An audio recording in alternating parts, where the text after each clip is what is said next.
Se você ainda não trabalha como afiliado na gringa, você está perdendo o teu tempo. Eu estou aqui em uma das minhas contas da ClickBank e em um mês eu ganhei um pouco mais de US$ 26.000 líquido como afiliada na gringa. E se você quer aprender como vender aí como afiliado na gringa, eu preparei um mini curso gratuito para você. É só clicar aqui embaixo e se inscrever no meu mini curso gratuito, assistir as aulas, subir as tuas primeiras campanhas no Google Ads para começar a vender na gringa. Bora lá, porque vender na gringa é um caminho sem volta. O que você aprendeu nisso, assim? O que você... Porque depois disso você foi buscar entender, né? O que passa na cabeça dessa pessoa. Sim. Meu primeiro instinto foi aprender sobre pedofilia. Falei, não, vou estudar sobre pedofilia, tentar entender como é que funciona a cabeça desses indivíduos, né? Por que eles fazem isso? E aí fui buscar a pós em sexualidade humana, foi quando eu entendi que, na verdade foi uma informação que me assustou bastante na época, porque eu fiz o meu trabalho, né? O meu TCC, minha monografia, foi sobre pedofilia. Eu fui estudar os aspectos etiológicos da pedofilia, ou seja, as causas da pedofilia que estão descritas na ciência. Aí eu fiz uma revisão de 40 anos de bibliografia. Tudo que você possa imaginar, né? Peguei tudo e fiz o meu TCC. Eu falei, já que é para fazer, né? Então foram 2 anos bem intensos, assim.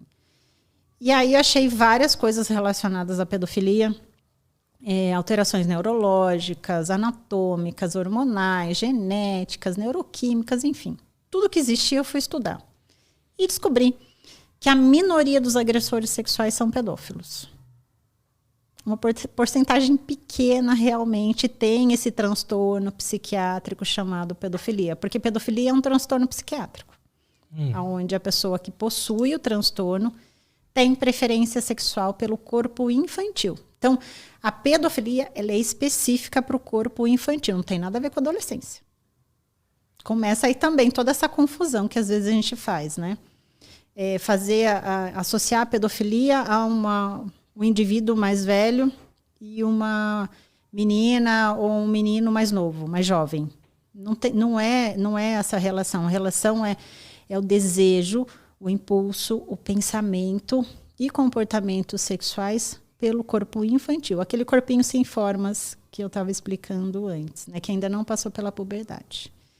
E aí foi um choque, né? Porque eu achava até então que todo agressor sexual de criança era necessariamente pedófilo. E aí eu descobri que não.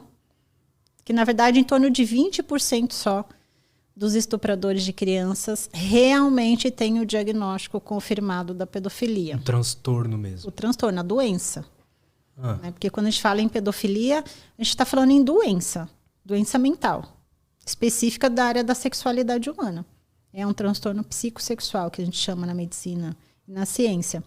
E aí eu fui descobrir na pós-graduação que eu fui descobrir, já trabalhando há alguns anos com violência sexual, que, na verdade, a maioria dos agressores sexuais não tem um transtorno mental específico relacionado à área da sexualidade humana. Ou seja, a maioria não é pedófilo de verdade, né, no âmbito da psiquiatria.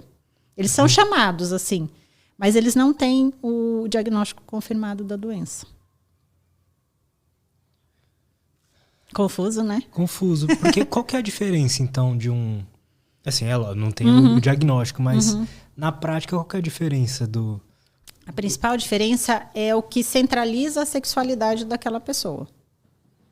Então, por exemplo, para o pedófilo, para a pedófila, porque nós também temos mulheres pedófilas, né, em torno de 10%, que a gente sabe, né, porque é uma doença, é um transtorno parafílico o nome, um transtorno parafílico de difícil investigação, que a gente não tem acesso a eles para estudar.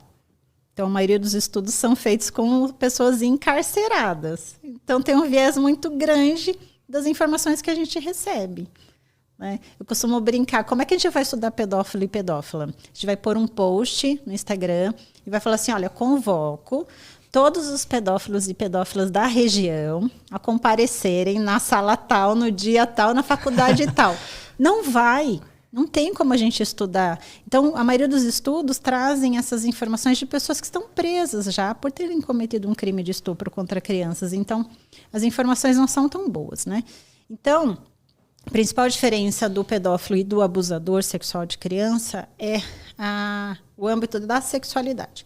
Para o pedófilo verdadeiro, a excitação sexual completa, máxima, de prazer, é o corpo infantil.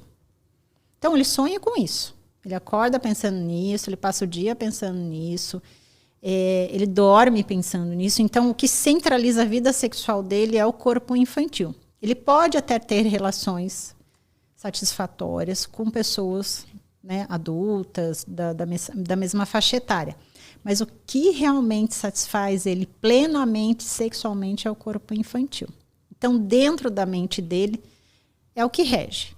Né? Se for para ele pensar na maior satisfação sexual que ele pode ter é em relação ao corpo infantil. Então, a sexualidade dele é centrada, né, em relação à criança, mas diferente do abusador. Tá, desculpa só te interromper, pode continuar. Falar. Não, mas pode falar. Você falou que ele passa o dia pensando nisso, todo o tempo pensando nisso. A vida dele é centrada nisso ou só a parte sexual? Então, a gente fala que ele tem como é que eu vou explicar? Ele tem um lado B, né? Ele tem uma construção de uma vida social considerada saudável, natural, enfim. Normal. Critérios de normalidade dentro da sociedade. Mas, né, no submundo dele ali, no plano B dele, digamos assim, na intimidade dele, tudo está girando em torno do corpo infantil e da satisfação. Tanto é que eles são grandes consumidores de conteúdo pornográfico envolvendo crianças. Né? São grandes consumidores digitais. Então, ele tenta esconder, mas na maioria das vezes acaba não conseguindo. O abusador não. O abusador aí tem várias motivações, mas a gente tem que lembrar que criança ganhou importância também há poucas décadas, né? Criança era propriedade também. Uhum. Ganhou direitos, né? Foi reconhecida como cidadã, no sentido, né, da palavra, há poucas décadas. Então, o uso sexual de crianças entraria na questão da substituição sexual. Não necessariamente no desejo principal em relação à sexualidade. Mas há algo, digamos assim, socialmente permitido, se não é permitido, é silenciado. Então, por isso que tem tantas práticas sexuais que acontecem com crianças e muita gente sabe que essas práticas acontecem ou aconteceram, mas existe um silenciamento social em relação ao uso sexual de crianças, que a gente fala que é um grande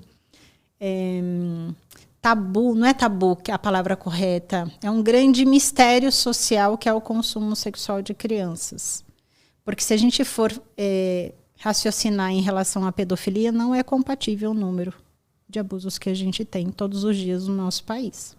A maioria desses abusadores não são pedófilos. Eles consomem sexualmente criança por questões históricas, econômicas,